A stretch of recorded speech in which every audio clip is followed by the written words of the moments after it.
The lockdown is destroying retail. Let's have a look. Hello everyone, Florian.Heise here, and welcome to another episode of HeiseSays. Grab your stein of coffee, because I want to have a look at this media release from the Australian Retailers Association. Now, it feels like since the beginning of the year, or late last year, I'd be constantly referring to article after article about one retailer after another going down. Voluntary administration, shutting shops, laying off staff. Retail was copying it. The bushfire, remember the bushfire, everyone? The bushfire season, that was the big threat to retail. It seems like a distant memory now, doesn't it?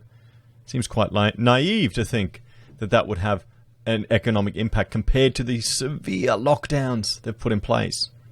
And sure, Victoria now has a path out of lockdown involving more lockdowns. If we jump over here, this is from their path document, their website for Victorian government. You can see here for retail, they've got all these different steps. Heavily restricted, click and collect. Heavily restricted, click and collect within 5 kilometers. Or delivery. Third step, restricted, open with density quotients and cleaning requirements. Same thing for last step. And then at normal, they need to have a plan. Now, the plan is what certain retailers that are permitted to open. Currently permitted workplace, as per the current workplace list. So, there you go. Retail is copping it.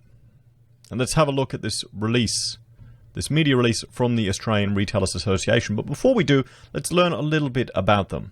They are an advocacy group that, their mission, to ensure retail success by informing, protecting, advocating, educating, and saving money for members. So it's a voluntary membership group of retailers. They're an advocacy group.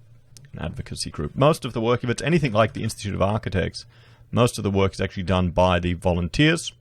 I was a member of the Institute for several years, but in the end I couldn't justify the cost.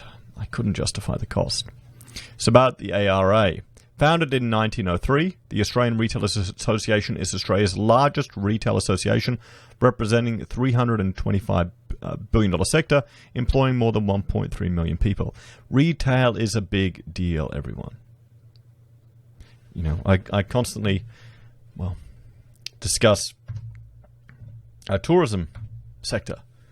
That's been entirely decimated. Retail as well is going to cop it. Lots of employment, lots of jobs. And there's a lot of flexibility in the jobs. It's going to be often, we'll hear it, it'll be a lot of women too that cop it.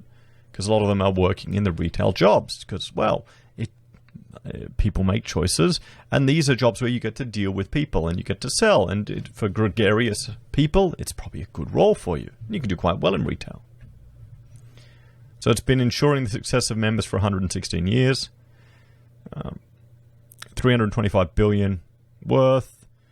Has developed over 34 policies and codes of practice, 40 million in savings for the industry, a big employer, and created new jobs.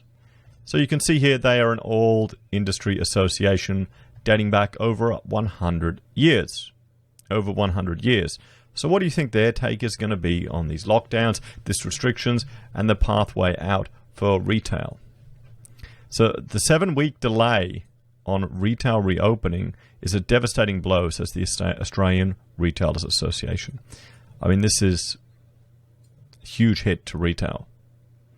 You've also got to remember we're entering a recession. We're entering the first recession we've had in quite a long time, 28 years.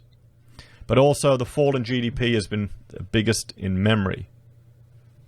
Biggest since the Great Depression. We're living through history, everyone. We're certainly living through history.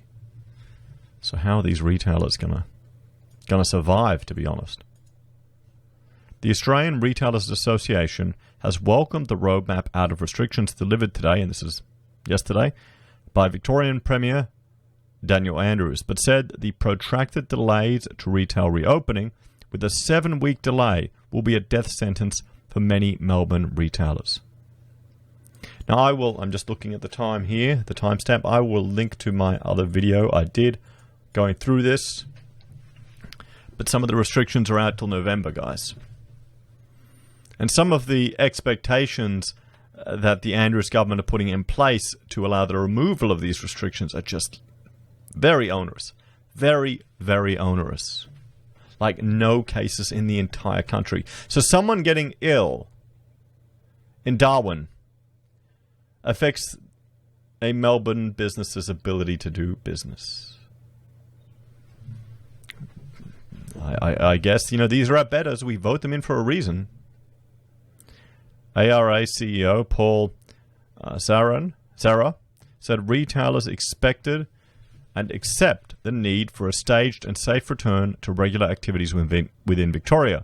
But the ARA is very disappointed by the target date for the 26th of October for a return to any regular retail activity, given retail's exemplary and safe performance. I mean, you're generally in rather controlled environments here. Melbourne retailers will have been subject to lockdown for 13 weeks at that point, and some hair and beauty salons have been closed for 5 months, which is unprecedented, he said. And just think about that, building up your business, then the state just forcing you to shut down, forcing you to lock down for that long. And I know we've got Victorian viewers that are doing it so tough. Without further financial support, this will certainly permanently wipe out a large number of small businesses and see the closure of many Victorian stores by national retailers. An evidence-based approach should account for the fact that when retailers comply with COVID-safe plans, shopping is one of the safest activities in the world. In Australia, we have very little evidence of transmissions occurring during retail-based activity, and our retailers have worked extremely hard and spared no expense to create that outcome. But it doesn't really seem to be evidence-based, does it? It's too late for that. You can't really make that argument anymore. It's fear-based. People are afraid. People are afraid. They're people cheering for arrests. They're cheering for crackdowns. They're cheering for their freedoms to be taken away, for their liberties to be lost so they can feel safe. That's what it is. It's the same old story, everyone. It is the same old story being played out again and again. We're not any smarter than people in the past, as arrogant as we think we are. No. It's the same old story. It's kind of sad, really. Whilst we appreciate the increased transparency around target numbers for infections, with the rhetoric shifting to living with COVID globally, we believe it is unrealistic to target single-digit daily case rates before reopening. New South Wales has remained open and on track with double-digit performance of around 10 to 18 daily cases during much of August, he said. Supermarkets and other essential services areas have provided a good model in many areas. The shopping safety protocols have been working. The impact of this health crisis is no longer contained to just a virus. Well, it never was. The impact of the government intervention in restrictions on our liberties is what's manifesting in the economy. It's what's manifesting in the economy. The health crisis is the ability of our medical facilities to deal with this illness. Wasn't it all about flattening the curve? Or is it flattening the GDP curve? We'd like to see national consistency and a return to more regular shopping experiences, but with a safety overlay which might include reduced number of household representatives shopping. Many retailers make the majority of their profits in this shopping period between now and January, and every week lost is a devastating blow. There is also a safety concern around compressing this activity into a very short number of weeks ahead of Christmas. I mean, that's another thing. Could you imagine? You're gonna get. Everyone will be shopping. Everyone will be shopping like a bloke does for Christmas.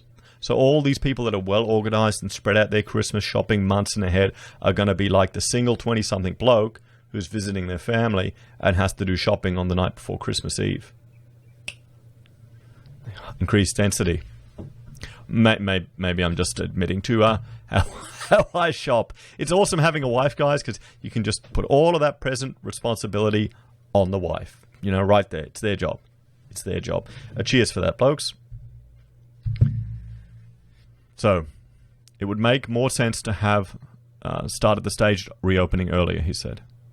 We're pleased to see the reopening of warehouses and distribution, which is an area we've been strongly championing. Victoria is the freight and distribution capital of Australia, and this means the Victorian restrictions are putting enormous pressure on the supply chains nationally, he said. So there we have it. There's the media release from the Australian Retailers Association, concerned that the lockdown is essentially destroying the retail sector in Melbourne. What do you think, everyone? There's going to be some businesses that probably would have been fine. Going along well, profitable, and now through no fault of their own, they're going to be destroyed. And this roadmap, some of the requirements of this roadmap seem quite odd, like insane.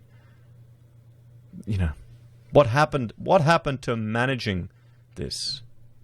I think the Andrews government has just gone too far down this rabbit hole, and they now are committed to it. I really hope they don't get in again, but I'm kind of scared they will. As always, let me know your thoughts and opinions in the comments below. Please like, share, and subscribe to the channel. If you're a fan and want to support the content I create here, there are a few ways you can. You can join the channel on YouTube or Patreon. You can support us using our affiliate links at Amazon, eBay, Independent Reserve, or Kucoin.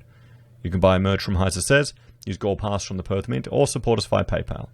Take care, and I'll see you next time. Bye for now.